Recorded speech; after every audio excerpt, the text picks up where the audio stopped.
Good morning, everyone. So it's 11:30, so I propose to start. I hope you can see my screen. Welcome to this new edition of our Tuesday Connect. So just really briefly, a reminder that this meeting will be recorded. And share after and on our EU-JAMRAI YouTube channel. And today we welcome both CARB-X and GARDP, who will present a bit of their activities to support both innovation and access to antibiotics. So from GARDP, we welcome René. And from CARB-X, we welcome Louise. So Louise may have some connection issues, so we hope it's gonna work. And without further ado, I give you the floor, René and Louise, and thank you for joining today. Thank you so much, and good morning to all. On behalf of CARB-X and GARDP, I would like to thank the consortium for inviting us today. My name is René Coppens, and I'm part of GARDP's external relations team. In that capacity, I work with European member states governments, European Commission, and other international partners. It is a privilege for Louise and myself to share this presentation with the consortium today. And together with CARB-X, we are here to highlight how our respective organizations contribute to Europe's, but as well to the JAMRAI's consortium's united fight against AMR. I would first like to give a quick introduction to CARB-X and GARDP organizations. Both organizations support and accelerate the development of new global health technologies to address AMR. CARB-X accelerates the early development of new antibiotics, preventatives, rapid diagnostics, and other products to prevent, diagnose, and treat life-threatening bacterial infections, while GARDP accelerates the late-stage development and access of antibiotic treatments for drug-resistant bacterial infections. Next slide, please. This slide shows the continuum of antimicrobial R&D and the different global stakeholders and the respective focus areas, and how both organizations fit into this global landscape. Between both the organizations, we cover the full R&D spectrum from discovery until phase 3 and post-approval and implementation research and development activities. In the antibiotic R&D area specifically, we have a strong and continued collaboration to make sure that the promising antibiotic candidates are progressed along the pipeline. Next slide, please. And as you are surely all very much aware, this consortium has 10 work packages.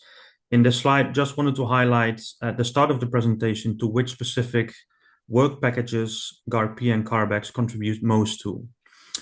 We have direct and concrete actions on ongoing activities linked to work package 5, political engagement, work package 6 on access to antibiotics and diagnostics, and work package 10 on communication and awareness. Both organizations aim to translate policy objectives into concrete results. All right. Perfect. So I will continue then with the GARDP specifically. As I mentioned, so GARDP was created by WHO and DNDi in 2016 and is today an independent Swiss foundation with about 100 staff, divided between our headquarters in Geneva and different strategic hubs worldwide. We are an organization with a global reach, focusing on the global burden of antibiotic resistance. Since our inception and over the last 9 years, we have partnered up with EU, non-EU governments and private foundations. All of these partners you see displayed here in this slide support our mission to develop and accelerate access to antibiotics. The continued support of these governments is critical for GARDP's mission, and we are very keen actually to expand our partner base, including with additional countries part of this JAMRAI consortium. In collaboration with our regional offices in South Africa, Brazil, India, Japan, Kenya, and Malaysia, GARDP runs clinical trials, partnerships, and capacity building activities in regions most affected by drug resistance. In this slide, I just wanted to give a brief overview of GARDP's key achievements over the last 8 years, including a new antibiotic R&D partnership model, which we pioneered. We developed a portfolio of antibiotic candidates against WHO priority pathogens. We built a global network for equitable antibiotic R&D and access. We completed the first ever phase 3 antibiotic trial sponsored by a non-profit. And last but not least, we also raised over 150 million to support these R&D and access activities. Just a few things I wanted to point out from this very busy slide. First, that GARDP's strategy focuses on serious bacterial infections, SBIs, including sepsis and sexually transmitted infection, STIs. Second, we prioritize efforts on the 6 pathogens responsible for most drug resistance-related deaths. And finally, we have a particular focus on vulnerable populations like newborns, children, women, and the elderly. So addressing the public health failure, we support as GARDP antibiotic candidates that have the greatest potential public health value. And we aim to carry out trials in geographical regions and populations that are most impacted by AMR.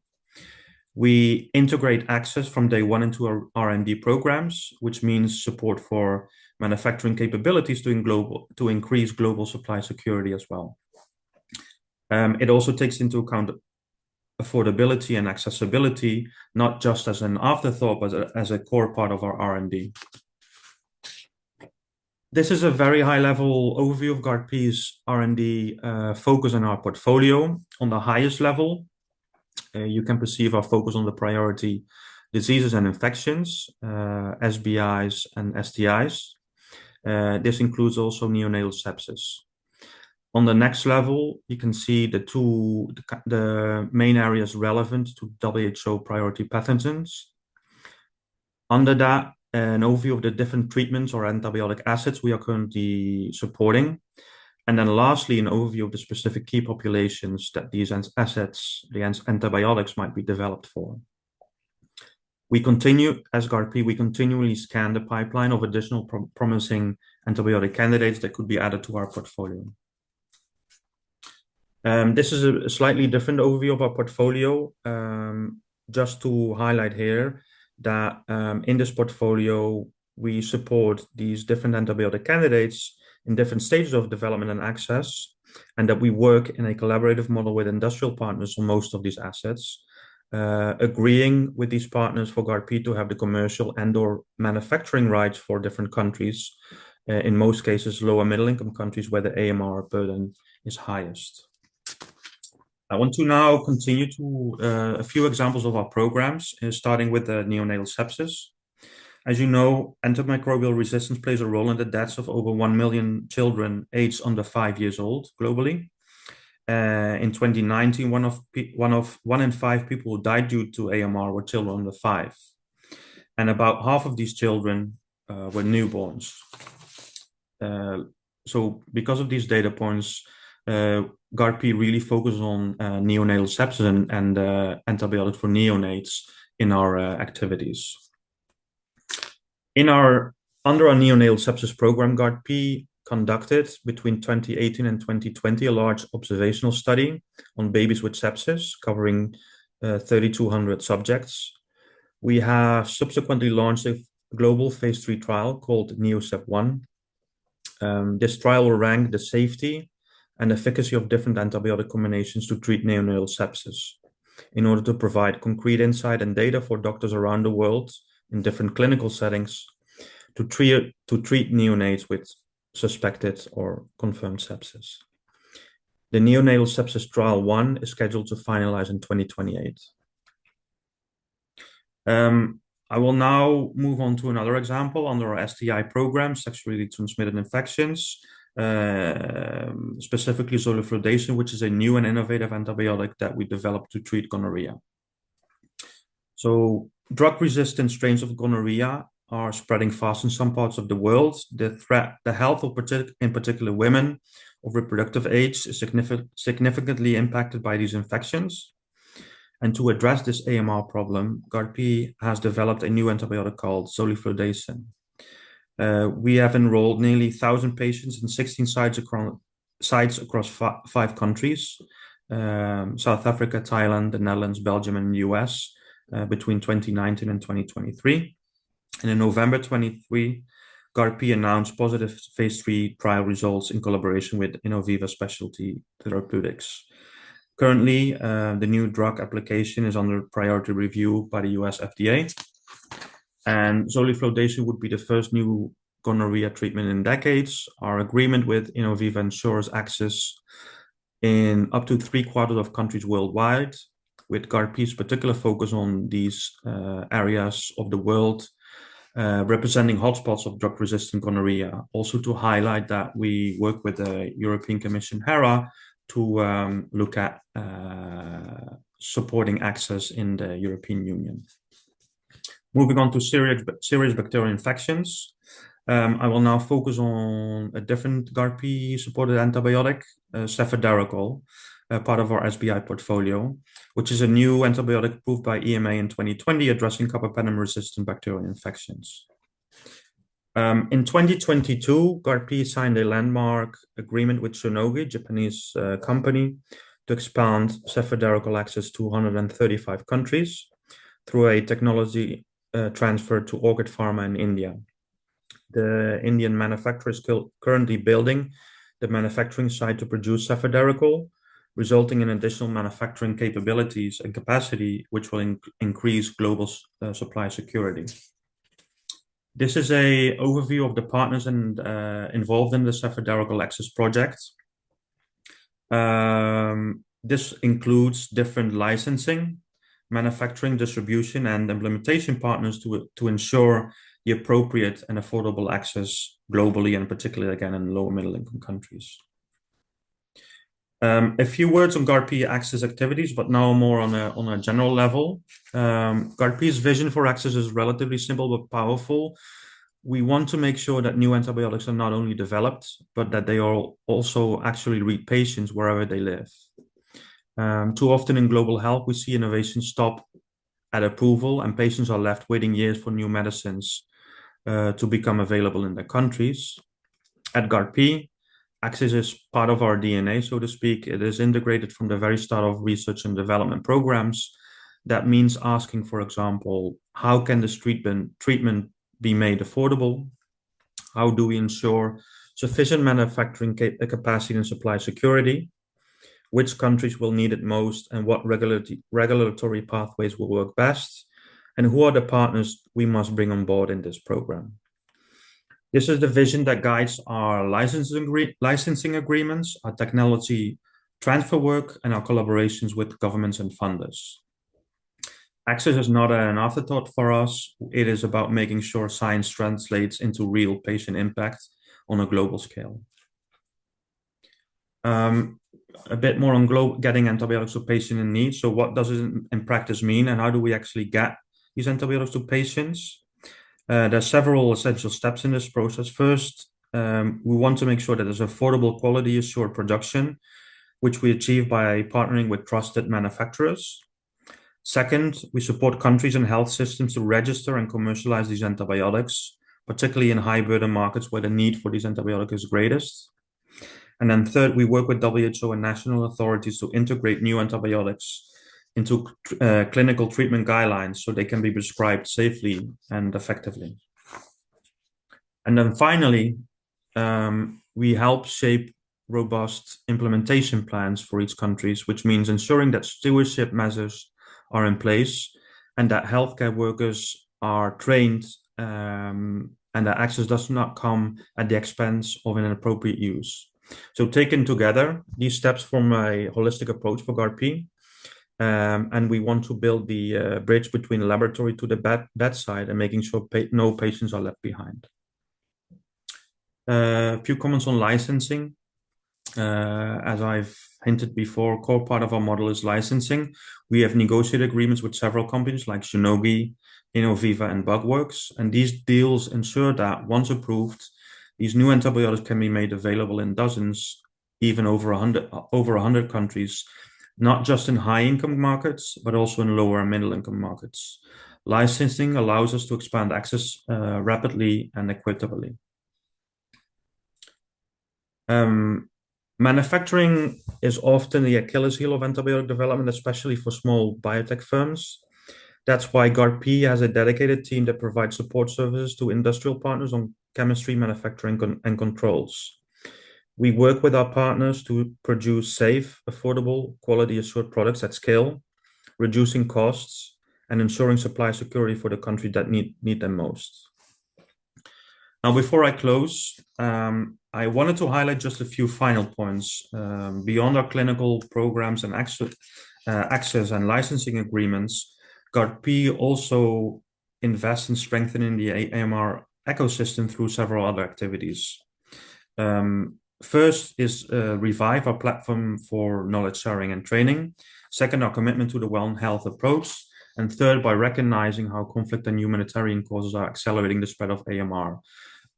Just on Revive, Revive is a global learning and knowledge sharing platform.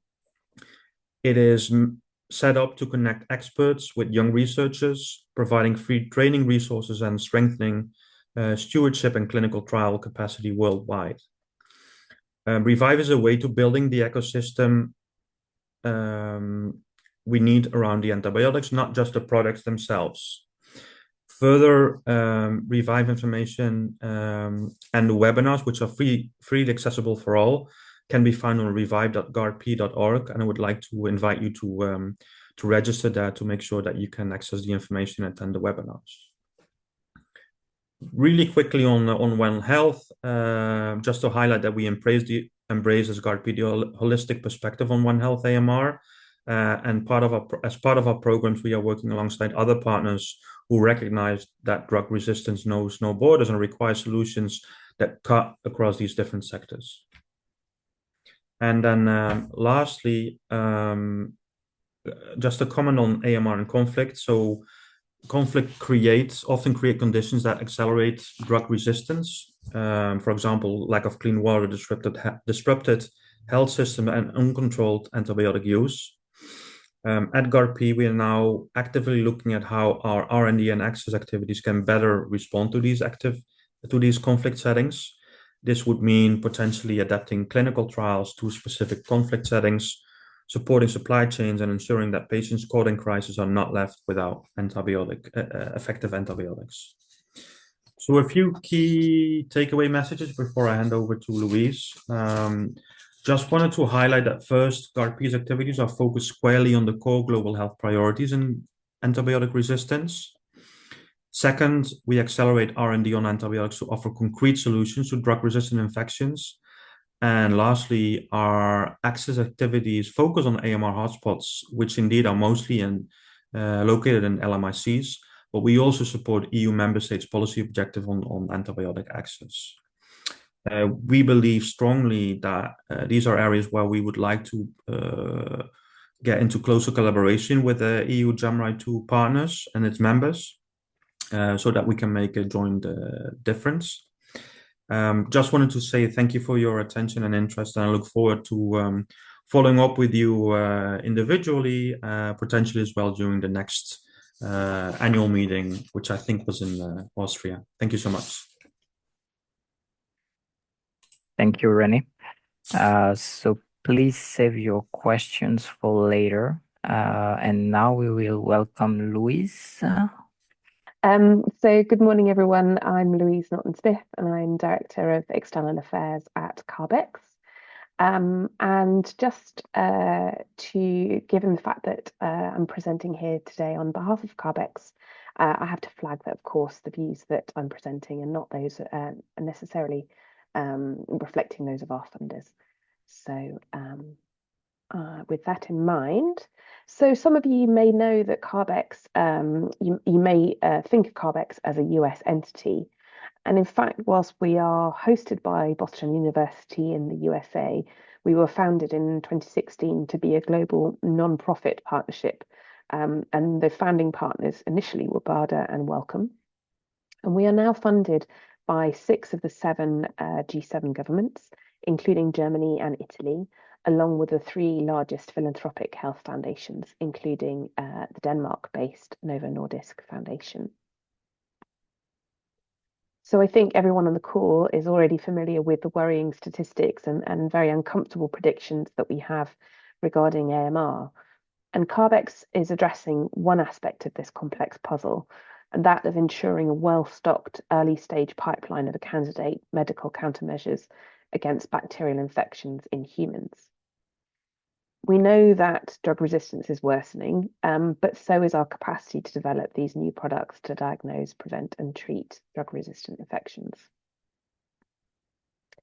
Now, the work of the GRAM study concluded that a steady flow of novel antibiotics, in particular for treating gram-negative bacterial infections, could avert 11.1 million deaths over the next 25 years.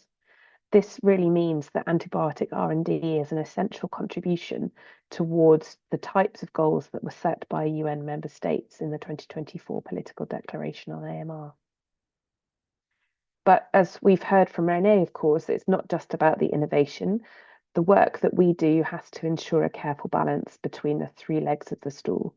So without any one of these legs, the stool collapses completely, which is why CARB-X gets product developers, once they reach pivotal trials and before they gain market authorization, to publish plans for access and stewardship strategies. And I'll come on to that in a bit more detail later on. So this is really about why CARB-X is necessary. The reasons for this are multifaceted, but we can begin by recognizing that as things currently stand, the global clinical pipeline is insufficient to address the threat of AMR. This is compounded by the fact that where the antimicrobial R&D sector has really shrunk over the last few years, a brain drain has occurred. Underlying this fact is that private investors are, on the whole, pretty uninterested in the antibacterial sector. And in 2020, the area of oncology received a staggering 17 times more venture investment compared to companies developing novel antibiotics.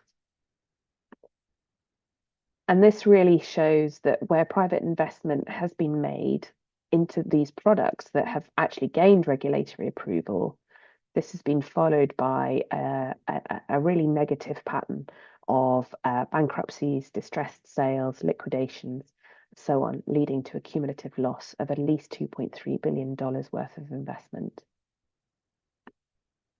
So it's not all doom and gloom. The WHO has, whilst warning about that sparseness of the clinical pipeline, has acknowledged that there's a dynamic and innovative state of the preclinical pipeline overall. And we also know the solutions. So we know that pull incentives attract private investment by lowering the costs and the risks to the product developer. And they are deployed during that R&D process, so before market approval. And you have 2 examples here today, CARB-X and GARDP, along with direct grants and so on. Then we have, of course, pull incentives, which attract private investments by expanding the potential future revenues of product developers. And they are deployed after market approval when the R&D process is complete. An examples of these, of course, include subscription models, market entry awards, and other tools, some of which are being considered for inclusion in the new EU pharma package right now. So after years of reports, there is a general consensus regarding the size of the funding gap for early stage R&D. And overall, it boils down to all the current initiatives that we have already, plus an additional $370 million a year. Now that sounds like a lot, but of course, when it's divided up around the world, it becomes far more affordable for member states. This amount chimes with the quantum that was estimated in the 2023 report that was undertaken for DG HERA, which also underlined the importance of international alignment in push incentivization. So, of course, CARB-X and GARDP are both great examples of this. In our case, by managing pooled investments, product developers only have to submit one application, undertake one round of due diligence, and report to one interlocutor. Whereas if we weren't existing, they would have to be duplicating this administration 9-fold in order to obtain the sorts of investment that we're able to provide. So we've seen that ongoing antibacterial R&D is needed to address AMR. We've seen the current pipeline is broken and the economics just don't add up, given the market failures in this area. We've also seen those solutions being twofold, pushing the innovations through and pulling them through the other end. So now I'm just going to drill down a little bit more into CARB-X's role in this. So we start funding innovations at hit to lead and can support them all the way through to a phase 2 ready state. And as mentioned at the very top of the presentation, we fund all 3 modalities, including diagnosis, therapeutics, and prevention, which has a vaccine portfolio as well as other preventatives. And we have novelty woven all the way through the portfolio. The funding that's provided is completely non-dilutive, meaning that CARB-X takes no equity or royalties in the projects. We make no apologies for maintaining a really high bar when accepting projects into the portfolio, and the rigorous process involves independent experts who are based around the world who review and make recommendations into the CARB-X investment committee. And that's all sitting under a strategy that is agreed by our funders every couple of years. One thing to note is that it's not just a free lunch. The product developers have to find cost share. So this demonstrates that they have their own investment into the project. It's not just about the CARB-X grant. They have to raise funding from other sources as well to demonstrate their commitment to the projects. Now you can see that the portfolio is predominantly focused on those clinical syndromes and infections that are the most burdensome in terms of mortality and morbidity worldwide. And so here we've taken the infections that were identified by the Lancet study and mapped them to the projects that we have supported so far. And we've also got a focus on products that tackle Neisseria gonorrhea, given that there are significant antibiotic sparing benefits by investing in this area. And of course, the burden of morbidity is very high, particularly in LMICs. So it's also worth noting that the vast majority of the products that we're supporting are being developed by organisations with fewer than 250 employees. And indeed, in almost half the cases, companies have fewer than 10 employees, meaning they just don't have the large support structure, infrastructure around them that would normally be associated with the pharmaceutical industry. So as a result, alongside the cash investment that they receive, CARB-X provides access to what we call the onion model, which is a comprehensive package, including bespoke support tailored to the individual project's needs. And you can see some of the types of support that they can access through the CARB-X model. And so we also have, as part of that onion model, a number of both live and concluded portfolio acceleration tools. So these are things that have been commissioned either on request from several product developers or when the CARB-X R&D team spots patterns of need in a particular area. And some of these tools are available to the wider ecosystem as well, meaning that innovators can benefit wherever they are, and indeed whether they receive CARB-X funding or not. Now, returning to the international nature of CARB-X, in addition to our existing connections with Europe through our current funders, we've also got burgeoning links with the European Commission through the EU for Health 2025 work plan, and in collaboration with KfW and GARDP, we hope that the fruits of that labour will be finalised very soon. Alongside this, of course, we're proud to have become a partner in the newly launched One Health AMR partnership, where we will be involved in 3 out of the 6 work packages. And of course, we continue to be an active supporter of EU-JAMRAI2, including being a very committed promoter of the AMR logo at any opportunity. Indeed, we were handing them out at last week's GAMRIC, the Global AMR Innovators Conference in London. Here's a snapshot of the projects based in the EU27 or EEA member states that have received funding since CARB-X inception.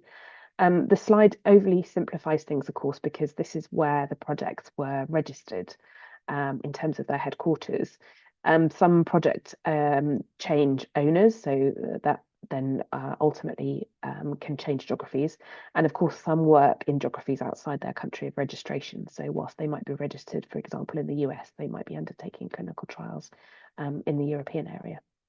And the numbers here are also a bit misleading because some of these product developers have actually received more than one grant for different projects over the last 9 years. In total, we're privileged to be able to draw upon the expertise of more than 40 advisors from the region as well, who help us select and indeed support the projects on their journey as they go through the CARB-X pipeline. Now, before I finish, I just wanted to flag that we have the second of our 2 cycles in the 2025 call for proposals that is coming up in December.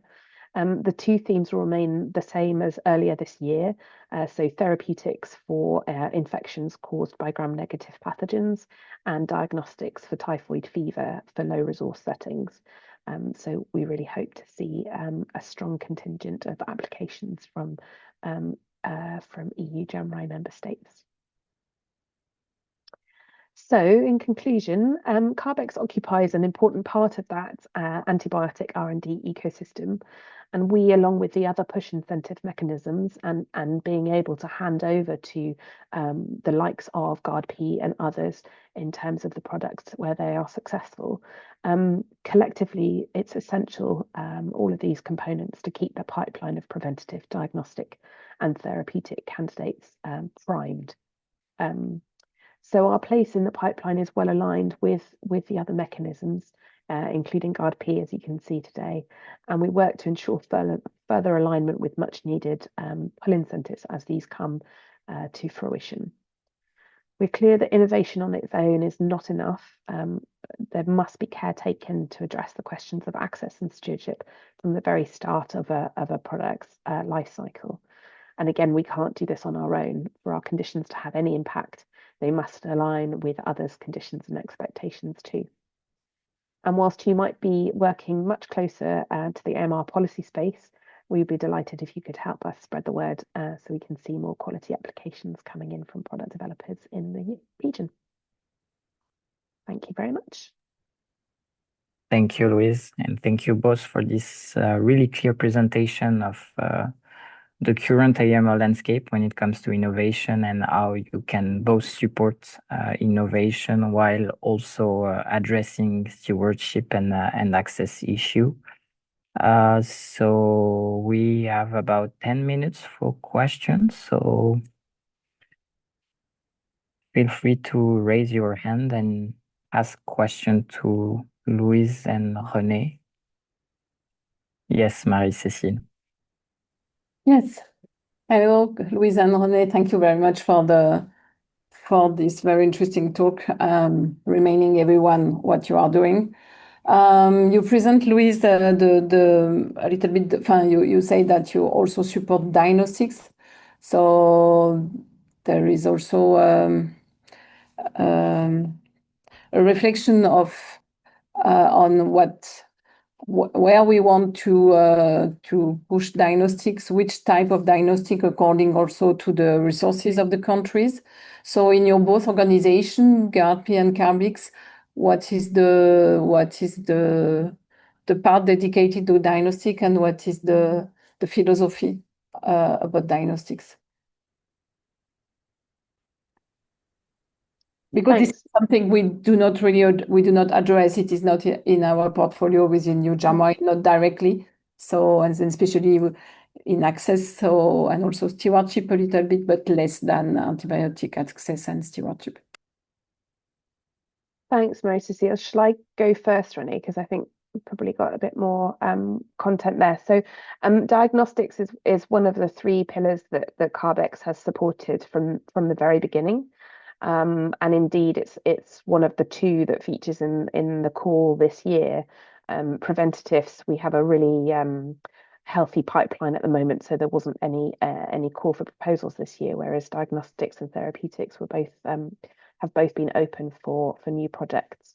So at the moment, there are some really interesting projects come through, and in fact, 2, if I'm not wrong, 2 out of the 3 products that have graduated from CARB-X funding and gone on to secure further funding and success in their development have actually been diagnostics that have made it to the market.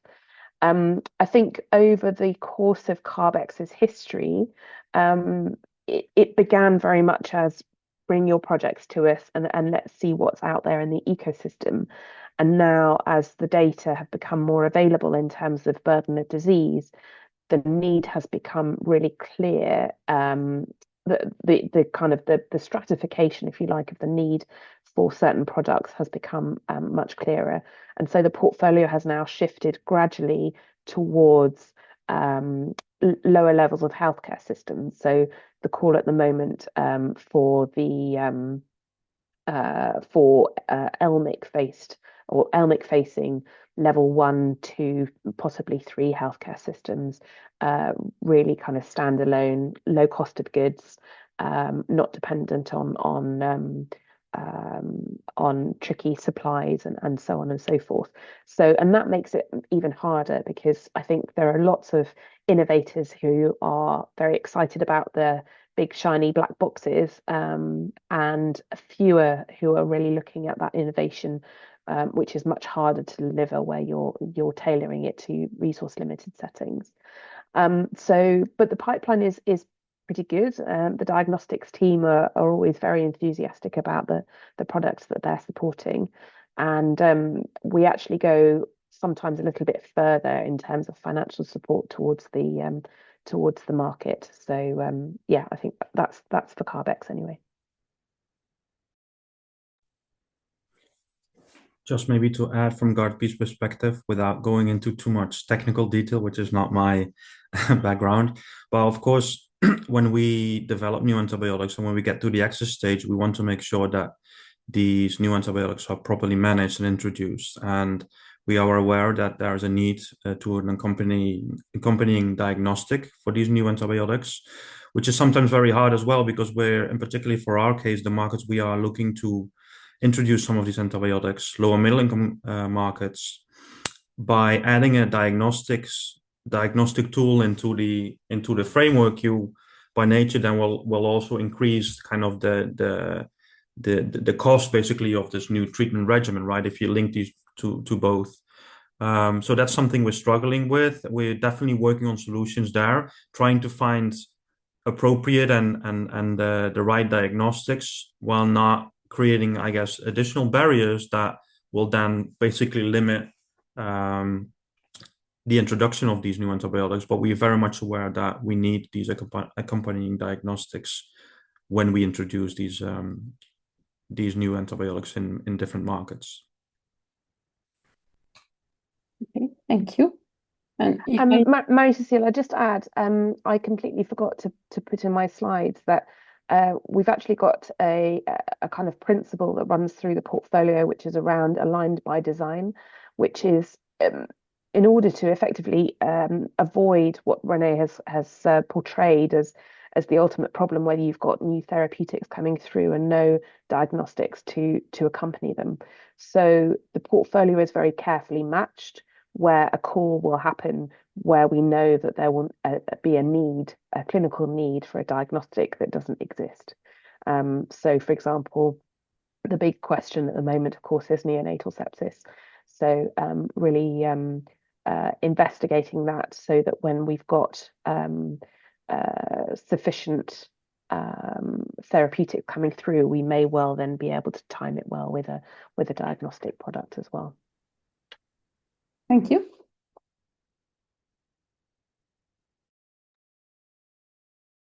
Any other question in the chat? If you don't want to intervene already, you can put it in the chat also. Johan, maybe I can have another question if there are. Sure. Just briefly, can you tell us when you are contacted by a company or maybe researchers who have quite advanced work on new molecules, or yes, with a company, what are your first criteria to decide to go further into the project? How do you decide? Maybe you cannot answer. I don't know if it is secret or not.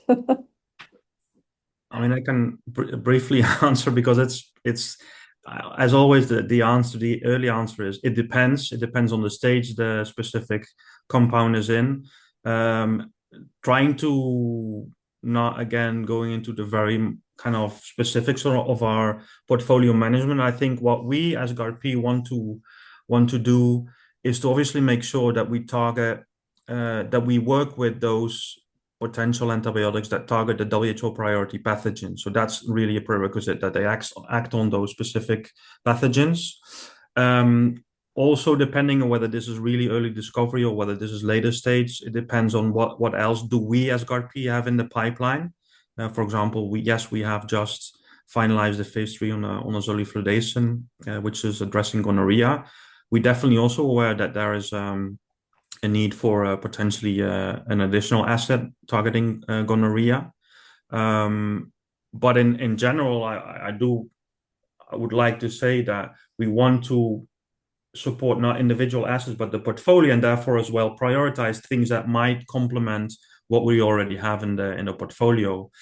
So there might be a situation where there are really interesting antibiotics out there. There are not too many, but let's say hypothetically there might be a situation where we could not support because we have financial resources as well. We not directly could support that individual asset for later stage trials, just because we are working on these other projects that are also addressing these same pathogens.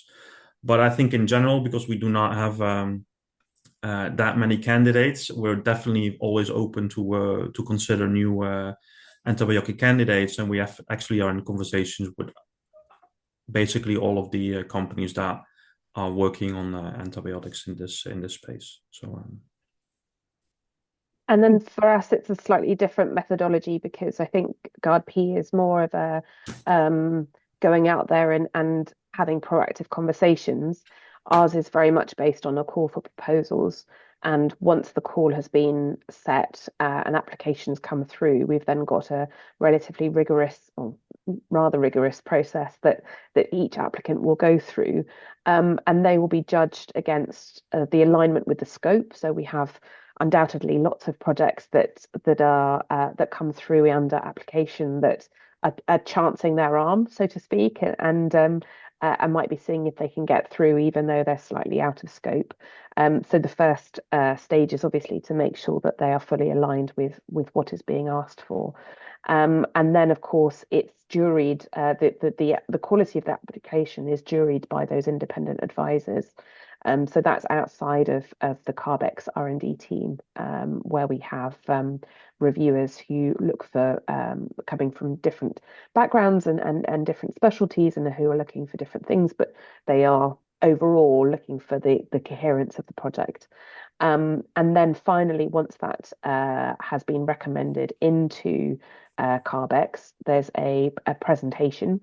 The companies come forward, and again, there's an external jury that's involved in that before it goes to the investment committee, and only then are decisions taken in terms of balancing the portfolio. So very similar then to GARDP. If we've got 5 amazing projects that are all looking at exactly the same mechanism of action, for example, there might be a decision to take only 3 of them forward and then invest the additional money into something slightly different. So it's at that stage that things are balanced out.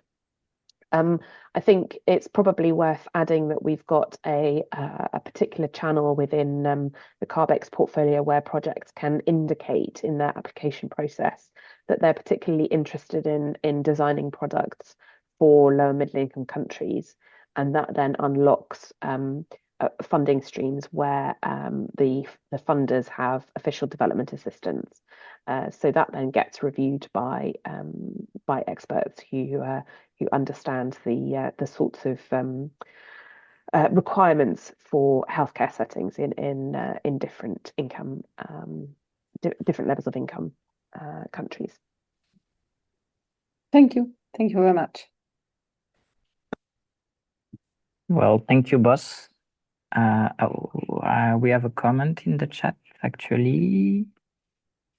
So maybe one last question. So Louise, do you want to intervene or yeah, I think this is probably for René, just because he's closer to the manufacturing side of things, in terms of where products are in the pipeline. So Louise, do you So want? I can only say to Louise that yes, this is very high on GARP's agenda, and also I am very, very far away from this. So if you would be interested, please let me know what specific information you would like to have, and I can put you into contact with our Access and CMC colleagues who are specifically working on that. But I do know that ESG and ESHS, and I definitely do not know what that specific acronym stands for, but we definitely have people specifically working on that.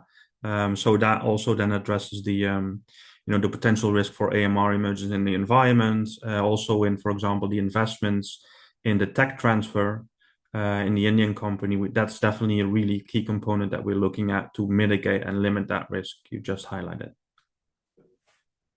Thank you. Just my question was, I know for a fact that there's AMR Industry Alliance where they are considering AMR emergence,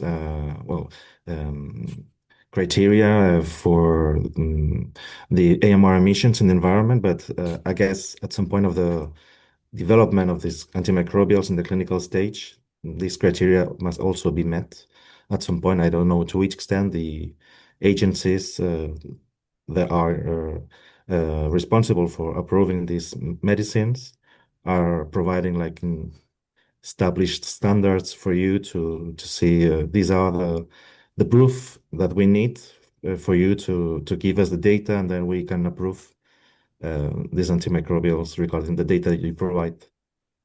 So I know these discussions are starting already, but it's the beginning. Okay. I'm sure we are involved. I have to say as well, I just do not know, what's the current status of that. But again, happy if you want me to write me an email, I'm happy to share with my colleagues just to continue the discussion on that. Thank you.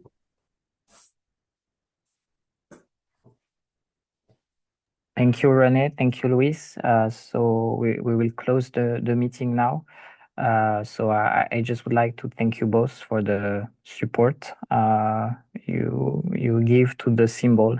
Louise, you mentioned it, but you are a huge supporter of the symbol, and we really appreciate that. So happy to help also from our side, and we will happily share any information from GARDP or CARB-X relevant for the consortium. And again, thank you, Louise, and thank you, René, for your excellent presentation.